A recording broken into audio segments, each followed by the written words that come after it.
Hi there, welcome to my views and news studio stories. Firstly, for the first time, a Fano commander, the most seasoned Fano commander, talked about links between Fano and Eritrea.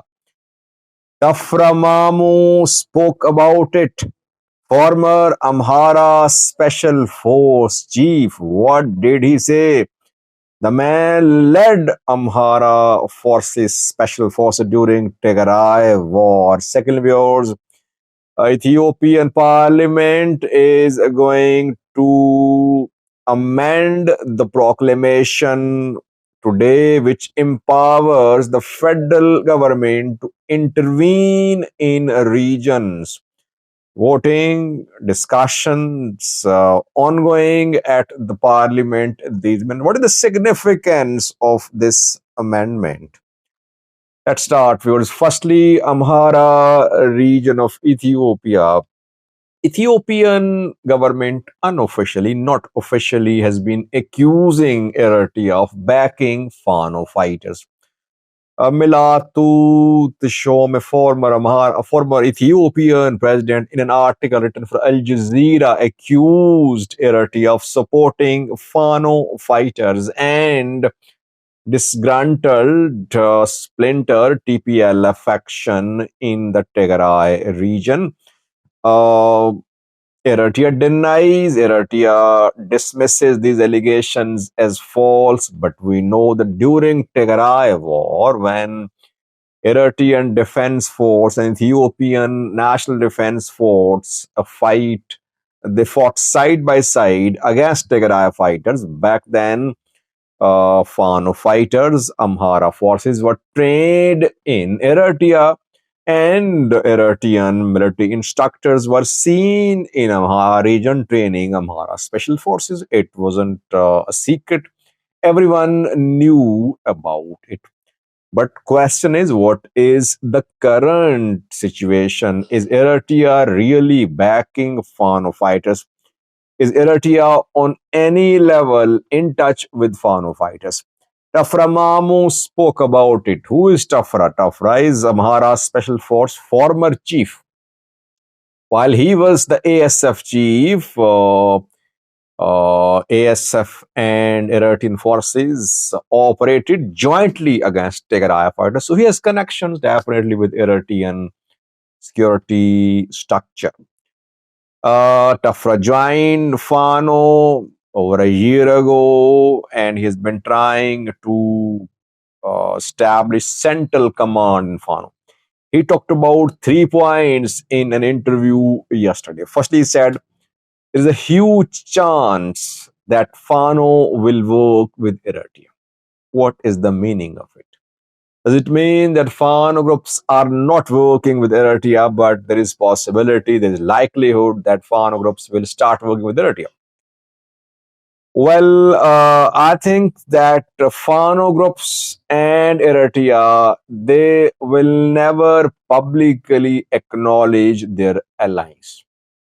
Because if they acknowledge it, if they admit their collaboration, it will give Ethiopian government a justification to take action on Eritrean government, to take Eritrean government to some international court, or at least to uh, create atmosphere in support of its narrative among international players against Eritrean government.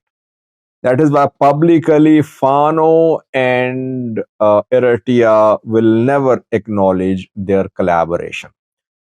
But this statement is a big statement. When Tafra Mamu says there is a huge chance we'll work with Eritrea, it means they're already in collaboration, I would say. Not surprising because Ethiopian government is backing Eritrean opposition groups. On Ethiopian soil, Eritrean Brigade Nehamado, Eritrean Far National Congress, TEDG, Transition Government in Eritrea, Rasado, Red Sea, Afar, democratic organizations are operating in broad daylight. And Brigadier Hamado held some meetings very close to Eritrean embassy in Ethiopia. Brigadier Hamado announced to start its armed struggle against Eritrean government to topple Eritrean government from Ethiopian Afar region. It's tit for tat. Uh, who started first? Who fired the first shot? That can be debated. Otherwise, both are doing the same thing. Ethiopia backing Eritrean opposition groups, Eritrea backing Ethiopian opposition armed groups. Uh, I think that perhaps Eritrea would wait for the right time to provide huge support to Fano. It would like to work in a clandestine manner now. It will never expose its contacts with Fano, but when it sees an opportunity that now it can make a decisive move by interfering in Amhara in support of Fano, then you'll see the uh, confirmation, or you'll see public confirmation of this alliance. Right now, alliance or collaboration is clandestine, it's not public, but obviously, Eritrean backing for Fano is in line with the Eritrean interests, keeping in view that Ethiopia is backing Eritrean opposition groups. Tafra Mamo spoke about the work being done to establish a central command in Fano. He said, soon we will establish a central command.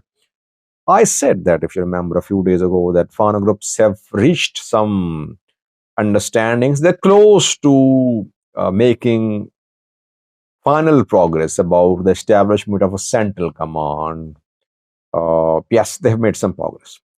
Lastly, talked about recent Operation Unity launched by 4 Fano groups jointly in Wullo, Gujjam, Gundar, and Shoa. And I said that offensive just stunned the Ethiopian government, Ethiopian military.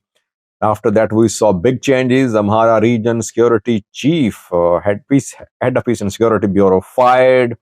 Amhara region head of police fired. Amhara region head of militia fired. New appointments made. Tafra claimed that Prosperity Party suffered heavy losses in the recent Operation Unity launched by Fano fighters. Military does not admit losses. It says that it crushed Fano fighters and over 500 Fano fighters were killed in that Operation Unity, and the operation was successfully repelled by military. But what I reported from after getting information from the ground was that this operation definitely stunned the Ethiopian military, Ethiopian government. It rang some alarm bells. That is why we are seeing some changes to the tactics adopted by military in the fight against Fano in Amhara. Secondly, because the Ethiopian Parliament is going to amend a proclamation which empowers the federal government of Ethiopia to intervene in regions. Federal government of Ethiopia Parliament established Tigray interim administration under a law around 2 years ago. The term of the administration has expired. Zimbabwe's government wants to extend the term for 1 more year, but there is no such law, because the law which was used last time only empowers the government, federal government, to establish temporary administration for 2 years. That is why the relevant law needs to be amended. A new proclamation with amendments has been prepared, and parliamentarians will discuss, and it will be put to vote at the parliament.